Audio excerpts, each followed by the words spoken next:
దానికోసం ముందస్తుగా వెళ్తున్నాం.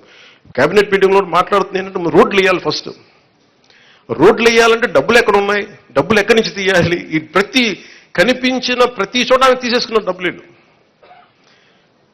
మీకు ఎట్లా ఉంటుంది, మీరు ఒక్కొక్క స్లైడ్ చూపిస్తా ఉంటే డబ్బులు వరుసగా ఉంటాయి. మీరు చూడండి, చిన్న నా జీవితంలో నేను ఇప్పుడు దాకా నేను 100 కోట్లు సంపాదించాను. లాస్ట్ నేను 10 years నేను కూర్చోబెడితే లాస్ట్ నేను సినిమాలు వచ్చినప్పటి నుంచి సినిమాల్లో నేను సంపాదించింది దాదాపు 100 పైన కోట్ల ట్యాక్స్ కట్టుంటాను. అలాంటి నేను నా ఆడిటర్ ఏదని చెప్తే నేను ఆ లెక్కలు చూపించేవాడు. నాకు ఈ లెక్కలు ఇట్లా ఉంటాయి, ఇవి ఉంటాయి, మీకు ఏమంటారు, ఈ హెడ్ కింద ఇంత ఖర్చు అయింది, దీనికి ఇంత ట్యాక్స్ కట్టింది అంటే నా తలపోటు వచ్చేసేది. ట్యాక్స్ ఎంత కట్టాలో చెప్పండి అన్నాడు. నేను నా జీవితం మొత్తం మీద పంచాయతీరాజ్ శాఖ అకౌంట్ల మీద కూర్చుంది నా పర్సనల్ అకౌంట్. 20 సంవత్సరాల నుంచి పైన నుంచి పనిచేస్తా ఉన్నాను. నా అకౌంట్స్ ఇప్పుడు దాకా నా ఇన్ని లెక్క నా ఆడిట్తో కూర్చున్నదే నా అకౌంట్లో చూసుకుంది గంటన్నర ఉంటుంది, 2 గంటలు ఉంటాయి మ్యాక్సిమం. ఏది నేను చెప్పి లాస్ట్ 20 years నుంచి నేను అడిగి ఒకటే ప్రశ్న, ఎంత ట్యాక్స్ కట్టాలి, కట్టేయండి, ఇచ్చేయండి. కానీ ప్రజల డబ్బుకు వచ్చేటప్పటికి నేను మొత్తం కూర్చున్నాను.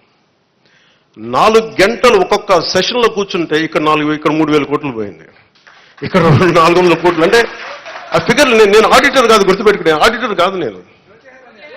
అలా కాదు, వాళ్ళు ఏంటంటే ఇష్టారాజ్యంగా పనులు అవ్వలా. నేను అడిగాను, రోడ్లు వేశారు ఇక్కడ అన్నాను. రోడ్లు వేశారు, మనం కరెక్ట్ చేసుకోవాలి. మన స్టేట్మెంట్ స్లోగన్ కంటే కూడా తప్పులు ఎక్కడ జరిగినాయి, తప్పులు భవిష్యత్తులో ఎలా జరగకూడదు, మనం ఎలా చేయకుండా ఉండాలి, దీని మీద పెట్టింది.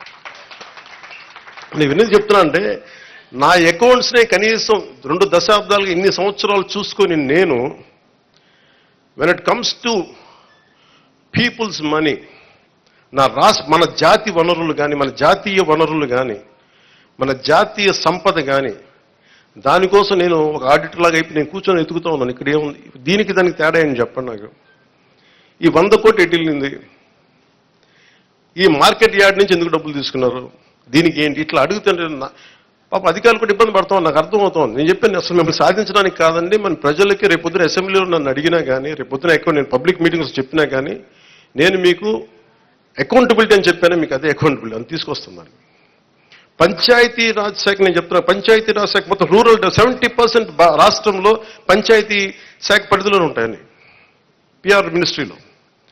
నా కోరిక ఏంటంటే ఈ 5 సంవత్సరాల్లో మనం 100% ఎలా కొట్టామో, స్ట్రైకింగ్ 21 out of 21 ఎలా కొట్టామో, అలాగా రక్షిత మంచినీరు అసలు లేని గ్రామం లేదు అని అనిపించుకోవాలి నా కోరిక. అది ఎంత సాధ్యపడద్ది అనేది నిధులు, నా విల్లో పవర్, నా విల్లో శక్తి ఉంది, నా సంకల్పం శక్తి ఉంది, వనరులు, బడ్జెట్, మిగతా వాళ్ళందరూ కలిసి వచ్చే విధానాన్ని బట్టి ఒక్క గ్రామం కూడా లేకుండా, అసలు రక్షిత మంచినీరు లేకుండా ఒక గ్రామం లేదు, అది అనిపించుకోవాలి. అలాగే ఎక్కడో మారుమూలన్న అరకులో ఇంకా డోలీలు కట్టుకొని గర్భిణీ స్త్రీలను తీసుకొస్తారు, అది పోవాలి. నా కోరిక ఏంటంటే నేను మన పోరాట యాత్ర అప్పుడు నేను అరకు తిరిగాను.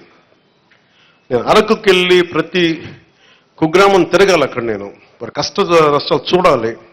నాకు ఇంత అపూర్వమైన మ్యాండేట్ ఇచ్చారు ప్రజలు, పిఠాపురం ప్రజలకి. నేను ఎందుకు ఇంత రుణపడి, నిజంగా చెప్పాలంటే నాకు ముఖ్యమంత్రి స్థానం మీద కానీ, ఉప ముఖ్యమంత్రి మీద స్థానంగా నాకు నిజంగా నేను ఏమనుకోలే. కష్టాలు ఉన్నప్పుడు పనిచేసే వ్యక్తిగా ఉంటే చాలు, నేను అలా అంటూ అవ్వాలి అనుకున్నాను. నేను దానికోసం ప్రయత్నం చేశాను. నేను పదవుల కోసం నాకు నిజంగా తెలియదు. కానీ ఈ రోజున నాకు ఈ స్థానంలో కూర్చోబెట్టారు. ఈ స్థానానికి మీరు వేసిన ప్రతి ఒక్క ఓటర్కి, ప్రతి ఒక్కరికి కూడా మీ ఓటుకి సరైన వ్యక్తులకేసాం, సరైన కూటమికేసామని మీరు గర్వపడేలాగా ఉంటుంది మేము చేసే పాలన.